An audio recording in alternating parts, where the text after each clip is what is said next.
right, everybody, I'm going to get started. Thank you so much for coming out today. This is Testing Endpoint Protection, how anyone can bypass next-gen AV. And if my voice is a little hoarse, I apologize. I was screaming loudly along with Sublime last night. Anybody else attend last night? Yeah, it was awesome, right? Great show. All right, thanks. So just a quick overview of the talk. I'll give you a little background on who I am, background on how this talk came to be, our testing methodology, the results of our testing, and then a conclusion, some Q&A. But as I was putting this talk together, I realized that I really missed the boat on the title.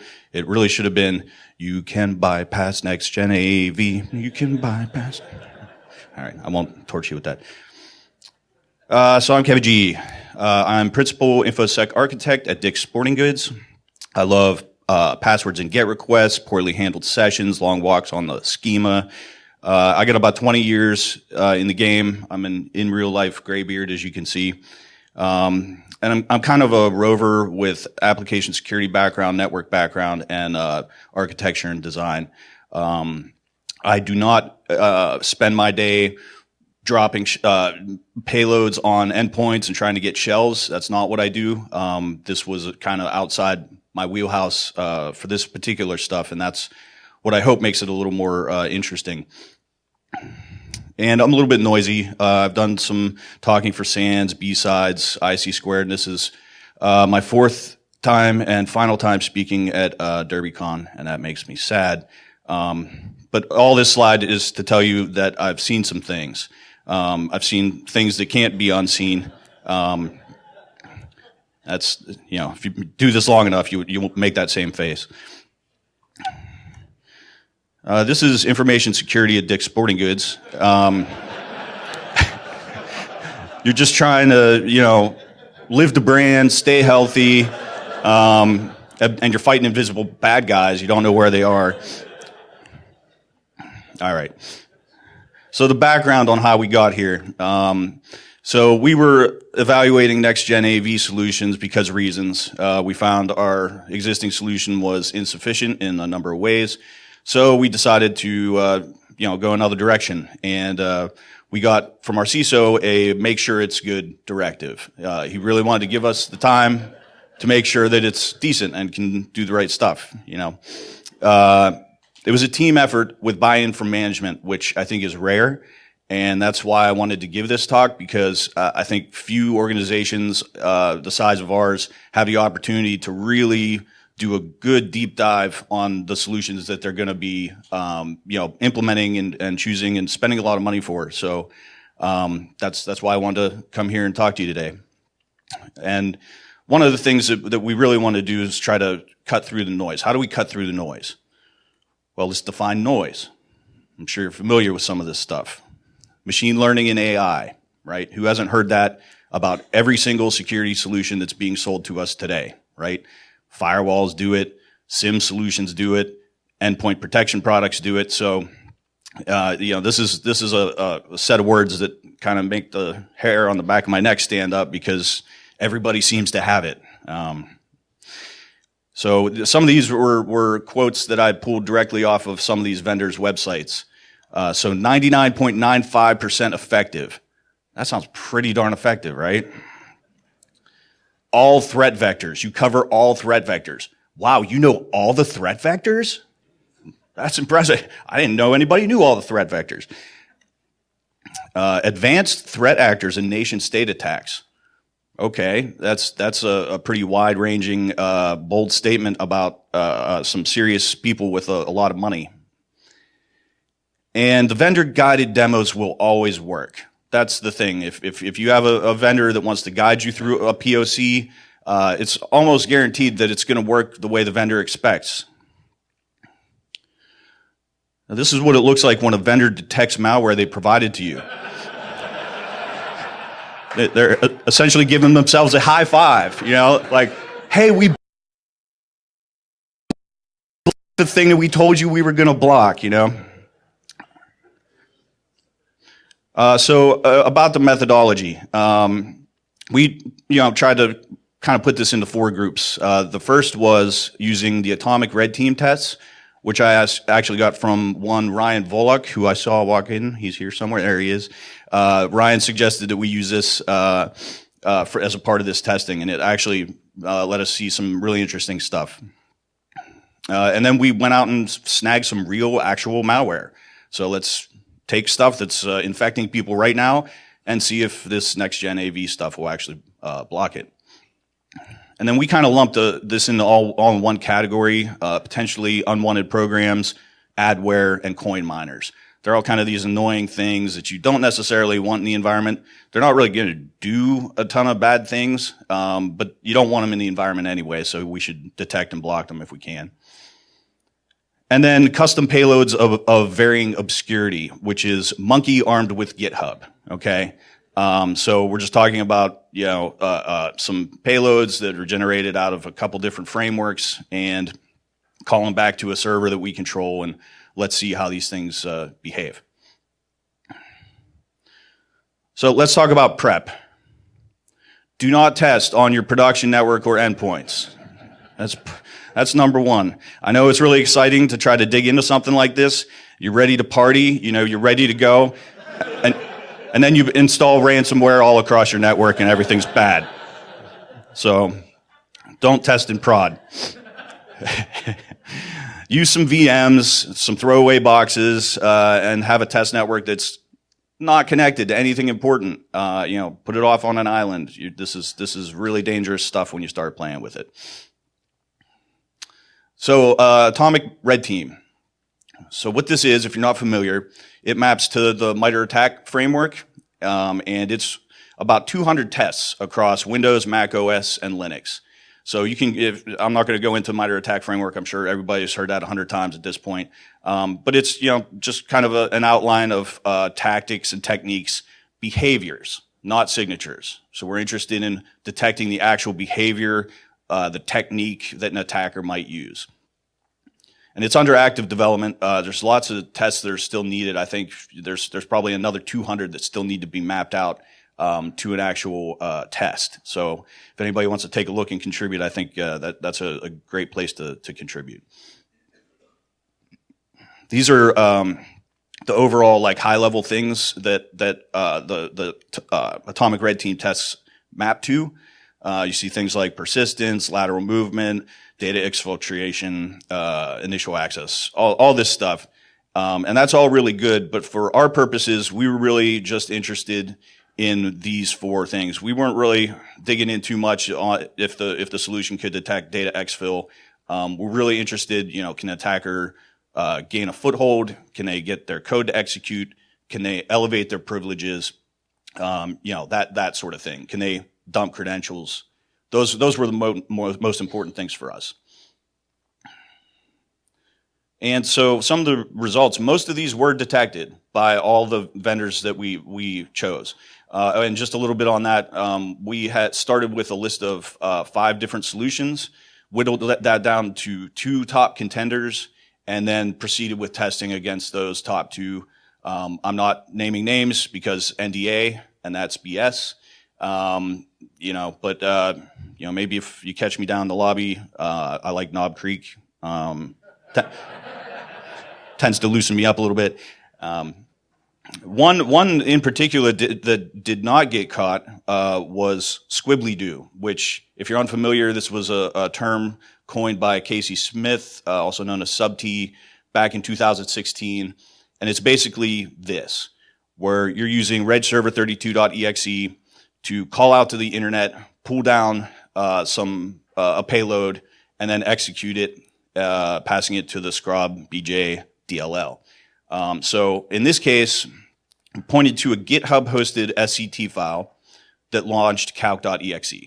So harmless exe, right? But the behavior was weird. You shouldn't really see this in your environment too much, okay? And it ran, and that was surprising to me. And the vendor response was, well, calc.exe is not malicious. So tried to take that in a little bit. took a drink of my coffee and said, okay, so it sounds like you're relying on a signature or a hash or a reputation score as opposed to a TTP or behavior, right? So that's a horrible response. It's damaged goods, do not accept. And we were able to have some additional bypass success with obfuscation, just putting some odd characters into the command line, and it goes right past. So let's move on. Real malware. So where does one get real malware, first of all? Well, there's actually a lot of places you can do it. One excellent source of malware for us was our email gateway. Lots of stuff coming in there, and it's actually getting blocked, but then it's there in a nice preserved place for you to pull it down and then run it against your off-network VMs. Repos. There's actually a thing called the Zoo, which it's a GitHub repo, and you can pull the thing down and it has all kinds of malware samples that you can test against. It's a little bit stale, so email gateway is actually a lot better in that respect. We used one that was somebody had tweeted out, and he actually had a really fantastic list of very fresh malware, but it's offline now, and I don't know what happened to it, so unfortunately I can't include it here. And then some of the analysis tools like AnyRun and Hybrid Analysis, you can actually get copies from them as well, which is super helpful, if you want to actually go through with all this. So the results. We had about 100% detection rate on this stuff.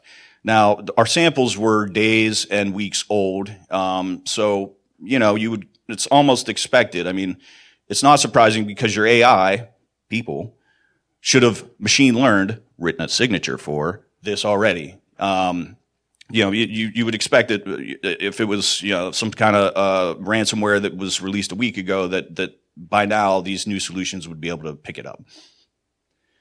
And they did. So then we moved on to the potentially unwanted programs and stuff. These are easy to find because everyone wants to give you one. They're super excited to give them to you. So they're not super malicious, but they're not super helpful either, and still worth mitigating. Again, this is just adware stuff, coin miners, that sort of thing. It was a little bit hit or miss on detection and prevention. The one place where everything seemed to struggle was in-browser coin miners.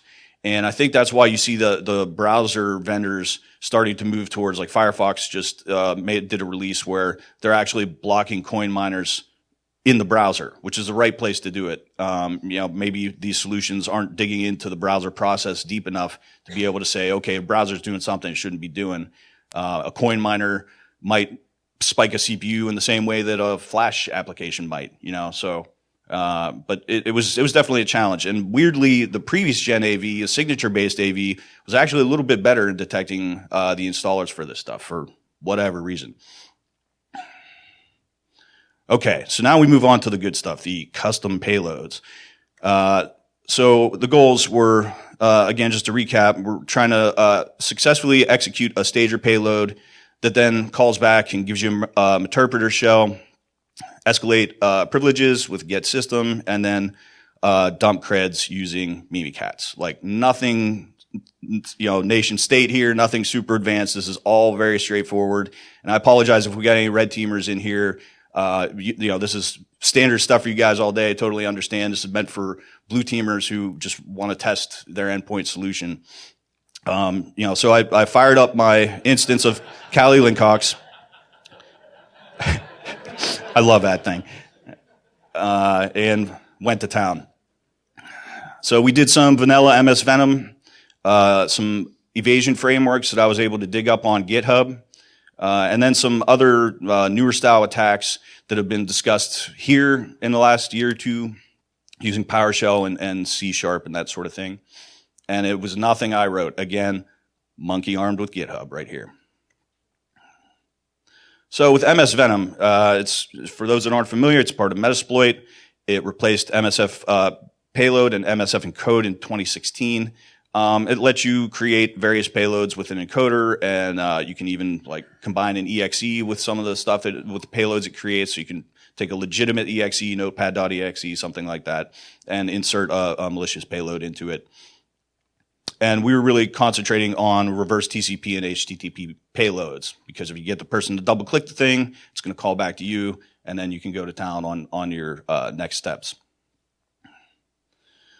So some of the evasion frameworks that we tested as well, veil evasion is pretty well known. It's been around for a while, not super obscure. Phantom evasion was another one that was interesting because it's under active development. There was new versions coming out as we were testing, which was great, because when we test one version and then all of a sudden a new one would come out and test that one, and oops, bypass something. Magic Unicorn, which is a trusted sec product. Mr. Dave Kennedy talks about this a lot, about how when he changes it, Microsoft immediately somehow magically comes out with an update for Defender. I found this one called the Fat Rat, which I had never ever heard of at any talk anywhere. And this was really like a interesting kind of front end for MSF Venom, where you could go through and choose the type of payload that you wanted to do, like what kind of callback you would want or whatever. And then it would just go out and do all kinds of different encoders. It would do, all sorts of obfuscation, just run through the different MSF Venom encoders a bunch of different times. So it was just kind of automating doing that kind of stuff manually. And it was interesting and successful in a couple cases. And then I also found Shelter, which is, there's a free version of Shelter out there, but then there is also a paid-for pro version. But we didn't do the pro version because, again, monkey armed with GitHub, right? Monkeys don't have money. We just wanted to go out there, see what we could do without paying for something fancy. And then some of the other stuff that's out there, not PowerShell and NPS payload. This is a Ben 10 thing. These, not PowerShell is essentially an exe that is not PowerShell, but you can feed it PowerShell commands and it'll interpret it and do things for you. Sharp Cradle, which is an interesting kind of way, it's really like a post-exploitation thing. So we weren't, we assume we're already on the box, and we could get Sharp Cradle there, and Sharp Cradle go out and download C# binaries and execute them on the endpoint. NetPE loader, same kind of thing, post-exploitation. And Sharp Attack, Sharp Exploit, which is more of a recon type of tool, but it gives you like some really heavy-duty recon capabilities. So, you're not actually going to pop the box, but you might get a really good idea of what's going on in the environment. Definitely not a normal thing to have there, so wanted to include it in the testing just to see if it got detected. Oh man, I'm really moving here. Okay, so results of the custom payloads. We did about 62 generated and tested. They range from EXEs to HTAs to Office documents with malicious macros, all the kinds of things that you would expect to see an attacker throw at you.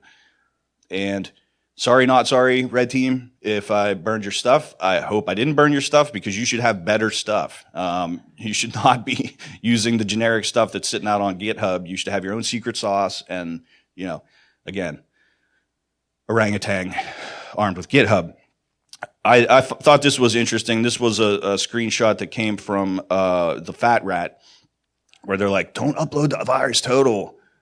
Well, but that's not a security control. Like I didn't upload the virus total. I put it on an endpoint that uploaded it to their AI machine learning cloud, and they ended up writing a detection for it or something like that. So of the 62, we had about 40% that bypassed the previous gen antivirus, and we're done here. There's nothing else to really dig into. Once that thing executed, it called back.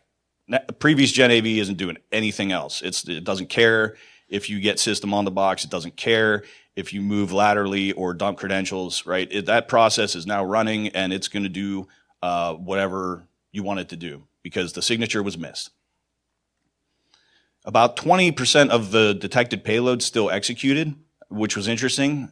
So even in some cases there was a detection, there was no prevention or anything to actually stop moving forward.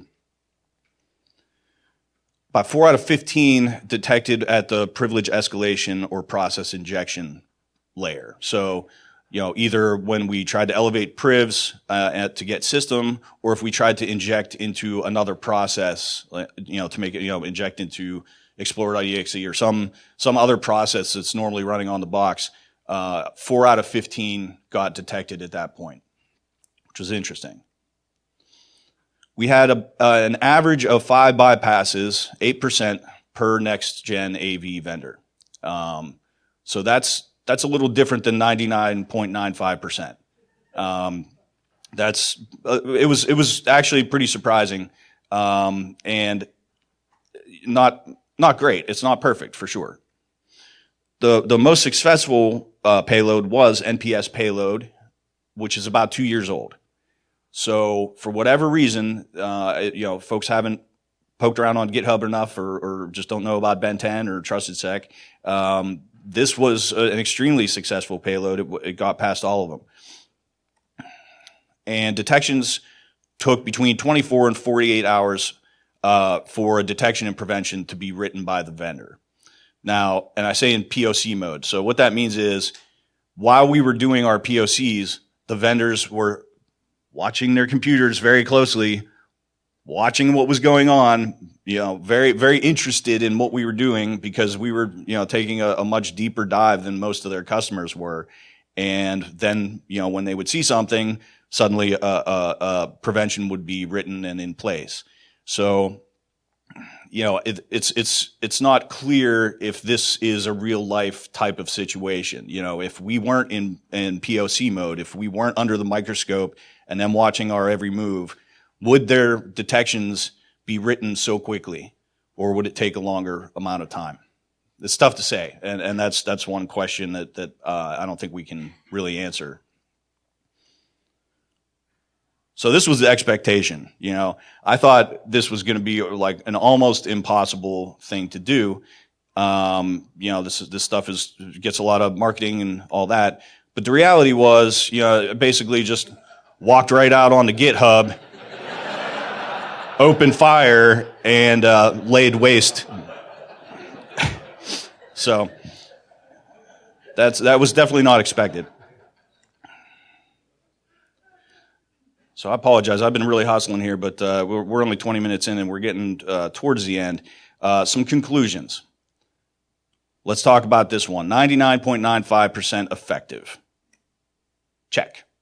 They get that one, because numbers are interesting. If your sample set is 20 years worth of malware, then 99.95% effective is not easy, but it's a pretty easy thing to hit. I mean, there's so much malware over the last 20 years, right? So that number can be adjusted. Now, if they came along and said, well, 99.95% effective in the last 5 years or in the last year, that means a lot more, because now we're shrinking down the window and saying, well, more modern. We're only looking at the modern stuff, things like ransomware, which didn't exist in the 90s, but they do get to make this claim. So, all right, check mark. All threat vectors. No, you don't get to make that one, because you didn't think about this threat vector. Monkey with GitHub, advanced threat actors and nation state attacks. That's a dangerous one. It's a bold statement. I'm not going to say that it's not true, because I don't know. We haven't, as far as I'm aware, seen any nation state attacks, in our POC environment. And, maybe you do, but it's a really tough one to prove. I'm just thinking it's a pretty bold statement, because nation state attackers have zero-day exploits. Eternal Blue, the recent stuff that came out about the smartphones that were, for 2 years, owning iOS and Android devices all across the board. That was a nation state attack. And so, if you had one of these next gen AV vendors out there, maybe your phone would have been protected. I don't know. Oh, yeah. And I have a note here. It says 99.95% of uptime still means 22 minutes of downtime per month. So just to talk about those interesting numbers again. So as As far as the vendor claims and what they say this stuff can actually do, this is not fine. Like, you can't say these things without, some real good information to back it up. So it's definitely better than the previous generation, right? It's definitely better than a signature-based AV. We can say that absolutely for sure, without a doubt. It does rely on signatures in some cases. I showed you the squibbly do thing, right? That was absolutely a signature-based detection. They were not looking at the behavior there, and hashes are a signature. Global local prevalence can kind of be a signature. So, the machine learning AI stuff, I think they're getting ahead of themselves a little bit by claiming that. But that's just my opinion, man. When it comes down to it, there is no substitution for good logging, high signal correlation, and skilled threat hunters, period. There's no machine learning that is going to go and be able to chain together a bunch of events and say, oh, that's an attack. And that's just what it comes down to it. Now, the good thing is that some of these next-gen AV and EDR vendors, they actually do have a human component that comes with it in the form of either an MSSP service where you have, third-party eyes on glass, or, something that gets flagged as suspicious and then flagged to a human to go do the analysis. And we saw this in a few cases in our testing where we get past them, and then it would end up in a queue of, things to look at. And then the next day, we'd have a detection and an alert saying, "Hey, we think something bad happened here." So that's good. It's a good approach for sure. And the enhanced logging that you get from some of these tools can help you build better alerts and better detections, which is great. So that's definitely it. Might help you do things like not deploy additional endpoint agents for more deeper logging. And doing this type of testing can really help you understand your weaknesses and help you understand, issues with the products that you might own. The reason we, kind of wanted to put the methodology out there is so that you can go back to your own environment and do your own testing and see how well the products that you have implemented actually do. You can follow this exact same path that we did, and see what's out there. See where your problems are and where you might have gaps. And if you do know that there's a particular weakness in this product, then you can be on the lookout for things that are going after that weakness. So again, I didn't write any of the stuff that was that presented here. You can get references to all the GitHub repos and all the people who worked on those repos. Please go here and give them the proper amount of love, because the fact that this stuff is sitting out there for anybody to pull down and mess around with was extremely helpful for us. It made us, make sure that we made a good decision about our products and about what we were about to spend a ton of money on. So definitely check that out if you can.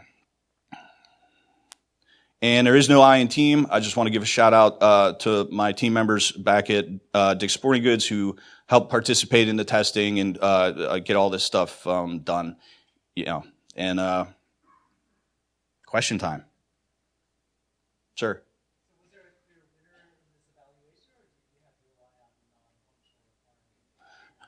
So the question is, was there a clear winner? And I will say yes. For us, there was. And it was really because of the human component that I talked about. They had a human component that was looking at anomalies, digging deeper on things, that looked weird but got passed, but then were flagged later as, why did you get passed? Sure. Question is, did we include non-Windows operating systems? And we did. Yeah, we had a combination of Windows, Mac, and Linux, then various flavors of Linux. Sir. Did you make significant changes to configuration, either by yourself or directed by the vendor in terms of more advanced scanning versus less advanced scanning? Yeah, the question was, did we make any configuration changes around more advanced, more aggressive scanning versus less aggressive? And yes, we did try to bump up into the most aggressive detections for all of them, just to really put these things through their paces. Yes.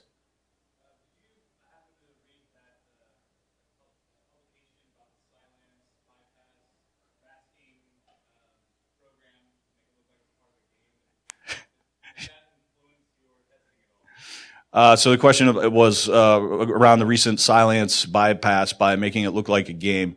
That came out after we were done, but it wouldn't have impacted our testing because we didn't test that product. Yes. Did we have false positives? Yes. But they were relatively low, which was good. They're just, you find out what all the weird things are in your environment when you start doing stuff like this. And we had a couple processes that, were totally normal for us, but, a lot of the products that we tested kind of were like, what is going on here? This looks shifty. So to get those false positives turned down, you either had to contact the vendor themselves and say, hey, this is completely normal for our environment, even though it looks like weird behavior, or you could flag them yourself and say, no, this is normal.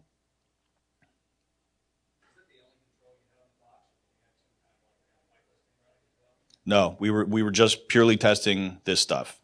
Sorry, the question was, did we have anything additional like app whitelisting? And no, we did not. Yes.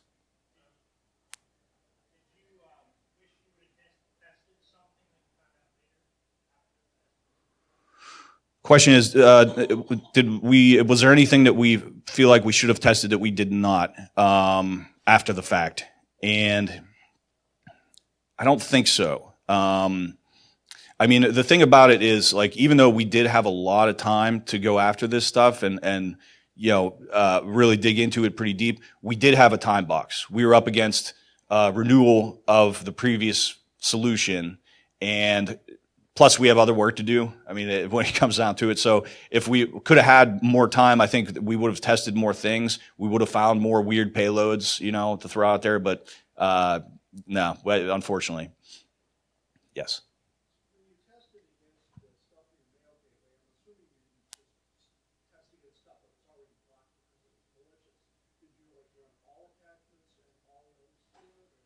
We were looking for, so we were assuming, okay, the mail gateway caught it, but can the endpoint solution catch it?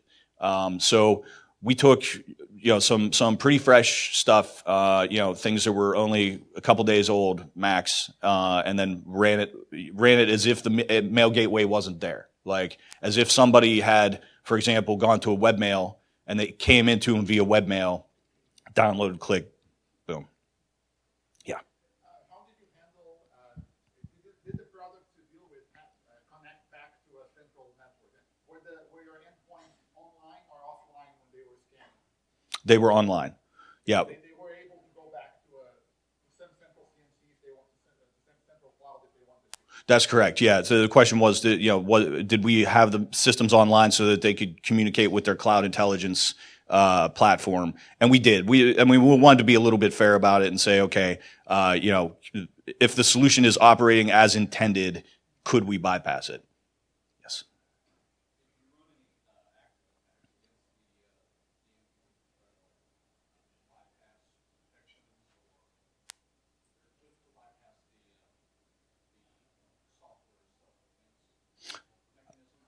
Right. So the question was, did we do anything to attack the system in such a way to cripple the endpoint protection solution? And the answer there is no. I know that there was a talk yesterday on Next Gen AV where they did do that. They would do things like change permissions on folders or disconnect from cloud, disconnect the system so it couldn't talk to its cloud intelligence and that sort of thing. And we did not do that testing. But that talk from yesterday is online right now, and if you're interested, I would definitely recommend taking a look because those guys did that kind of testing for sure. Yeah. So you mentioned building a test environment to do this in, which is obviously a great idea. Did you base that on your standard build that you already had? Was that a hard thing for you to set up? So yeah, question around the test environment. Did we try to mimic the environment that we already use, the images that we already use? And the answer there is yes. Yeah, we wanted to test against things that looked like what we use. Absolutely. Yes, in the back.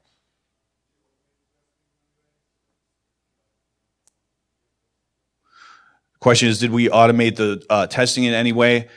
Not the actual execution of payloads itself, but generation of payloads. I did run write a couple simple scripts just to like automate all types of a particular reverse HTTPS payload, for example. Like run it through all these different types of obfuscation, just so it was like quick and dirty. Here's 20 payloads real quick.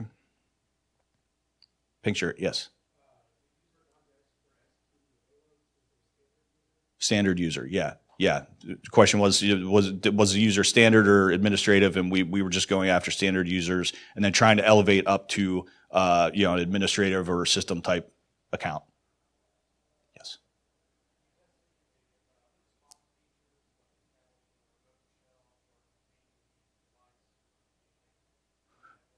Yeah, question is, did we test containment, which a lot of these new solutions have, where you're essentially disconnecting it from the network, and now it can only communicate with the central cloud thing. And we did test that out, and those were successful, even in a situation where we bypassed, because the system's already the system's infected, but you haven't. We didn't tell it, all right, kill communications with the cloud. Like we didn't go to that next step. We were still able to contain even though we had system on a box. Yes, white hat. Did we map successes and failure to MITRE? No, we didn't. The majority of our successes fell into those 4 categories from the MITRE attack framework. And so we considered a success if we hit all 4 of those. So it kind of, Anybody else? Yes. How much time did we have for a test like that? And it was about 2 weeks per product. Is that right? Yeah. Yes.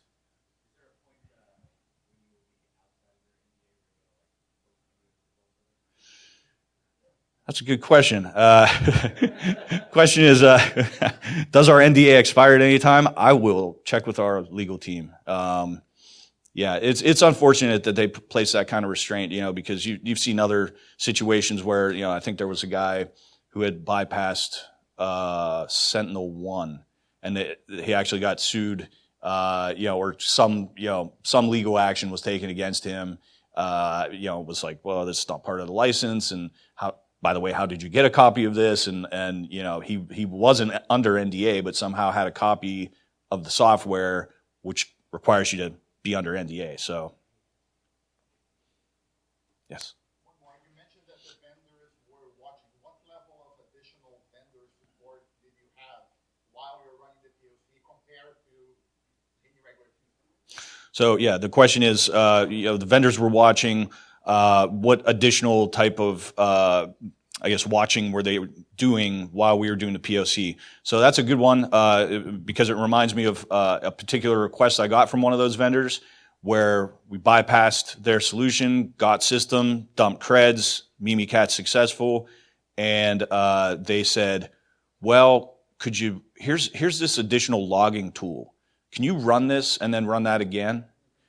So that's the kind of support they were giving us. They were because if a successful attack happens, you're not gonna give it to your customer and be like, hey, can you give us additional logs so we can write a detection? So it was kind of down to that level. As far as how closely otherwise they were watching, I mean, we know that they were watching very closely because we were having almost twice weekly calls with them, and they were constantly asking how are things going, And when I would get on the phone, they didn't like talking to me, and that's how you know. Yeah. What process injection techniques did you test, and did remote versus local? So it was really just once we got Meterpreter Shell, migrate into another process. That was all I was doing. And it was, on the payloads that got bypassed, it was most of the time successful. There was 4 out of 15 where we got caught out as we did that. Yes.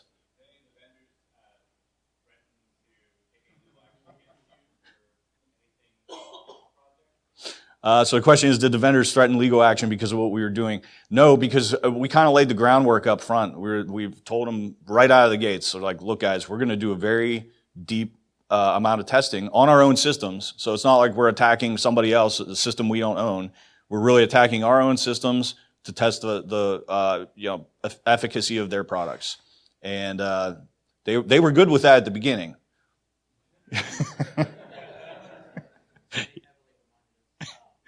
Yeah.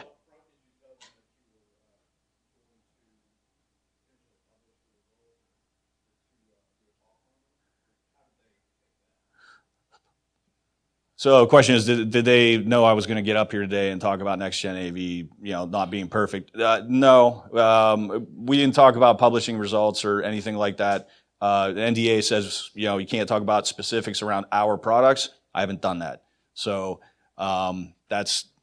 that's really where I thought it was, we're still within our box. Anybody else?